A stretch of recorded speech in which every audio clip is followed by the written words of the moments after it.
Whether Democrats admit it or not, the far-left radicals are now running the party. Just look at their candidate for mayor in New York City, avowed socialist Zohran Mamdani, who, according to CNN, received a phone call from Barack Obama, during which the former president reminded him that many people would be watching his ability to govern, with Democrats looking to see if a socialist could govern and critics ready to pounce on any mistake he makes. According to the report, Obama stressed that values are important, but prioritizing good hires is even more important. Mamdani is building growing support behind his campaign, despite still missing out on a few notable endorsements, including that of House Minority Leader and New York City Congressman Hakeem Jeffries and Senate Minority Leader, New York Senator Chuck Schumer. And as of tonight, the New York State Democratic chairman still has not endorsed Mamdani. Here with more, Oklahoma Senator Markwayne Mullin. Senator Mullin, thank you so much for joining us. You know, if you're a political nerd who likes to watch politics, this is an extraordinary race to watch in New York City. You have the capital of the leader of the capital of capitalism in the free world, New York City, on the verge of having a full-blown communist as its mayor, and then you have the highest-ranked Democrats in the country, Hakeem Jeffries and Chuck Schumer, refusing to endorse him. Well, Mamdani is definitely the leading of the Democrat Party right now. If you think about it, you have Mamdani, you have Sanders, you have AOC, you have Jasmine Crockett that's out there leading. And so you have Chuck Schumer and Hakeem Jeffries that are trying to figure out where they belong. Because if Hakeem Jeffries is wanting to run for president in 28, so he doesn't want to get close to this communist. And we're not calling him names. He openly says he's a communist. Right. So you have communists, you have socialists that are leading the party right now. You have Chuck Schumer that is trying to figure out which way he goes, because AOC isn't going to run for president. I don't think there's any way she does that. She is going to pick off Chuck Schumer, and he knows that. And that's why this whole government shutdown is going in the direction that it's going, because it's going to be a Schumer shutdown, because if he votes for a CR to keep the government open, AOC is definitely running against him. So you have Mamdani now that is a true communist, like he says it himself. We're not calling names. He says it himself.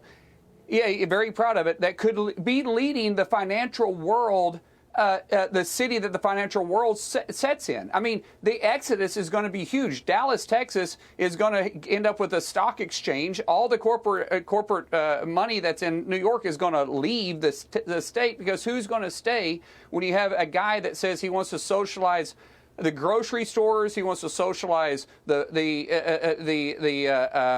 parks, he wants to socialize and when I say socialize the parks, he wants to open them up for homelessness to stay in place. Right. He wants to take the police department and literally gut it and make it into where they're just public servants, not actually law enforcement. And you go, who wants to live in a city like that? I mean, literally, who wants to live in a city like that? Not to mention they've already taken over the schools. Right. And, of course, it's important to remember that Mamdani is far more a rejection of Democrats and Democrat policies, the policies that have governed this city for literally decades.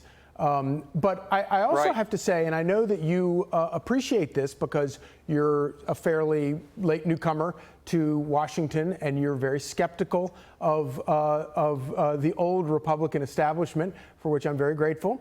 But, you know, I've seen, you know, situations where a situation looks really good for Republicans on paper, and then the Republican Party, pre-Trump, they find new ways to lose things. And so I get a little nervous, especially here as, you know, we're in the final term of Donald Trump's presidency. You know, do you have faith that Republicans are going to learn the lesson that is needed to combat this guy? Well, we have different leadership in the Republican Party right now. I mean, just think about how close Leader Thune works with President Trump.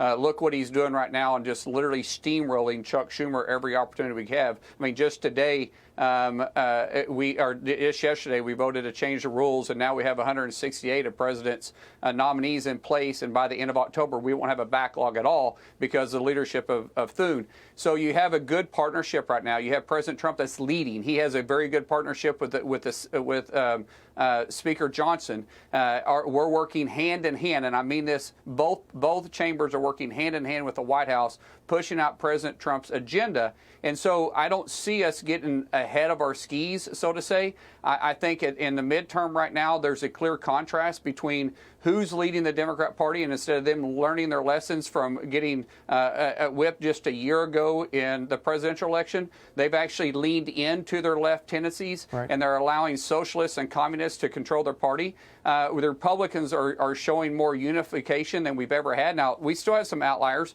but we're unified in what the American people mandated November of last year, and we're moving forward with President Trump's agenda, making America great again. So I think if we continue down this path, the American people have a clear contrast between what the Biden administration stood for, what the Trump administration stood for, and which leadership and which party do you want to be leading this country is very clear. Yeah. Well, and I pray that, one thing I will give credit to Mamdani for is he has picked up a lot of frustrations, in particular among young voters.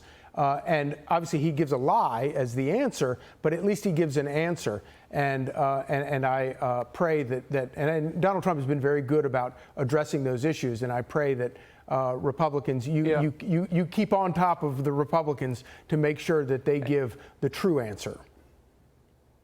And Charlie, I will, but I want you to also look at what happened in just unfortunately, what happened with Charlie Kirk and the assassination, but what happened to the country. I mean, as of today, there's over 60,000. Before last time I checked, which was this morning, there's over 60,000 chapters people that are requesting new chapters around the country for Turning Point USA.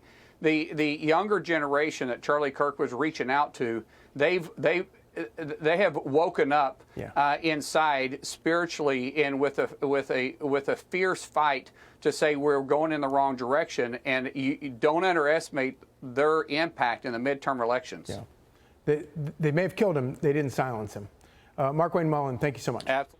Hey, Sean Hannity here. Hey, click here to subscribe to Fox News YouTube page and catch our hottest interviews and most compelling analysis. You will not get it anywhere else.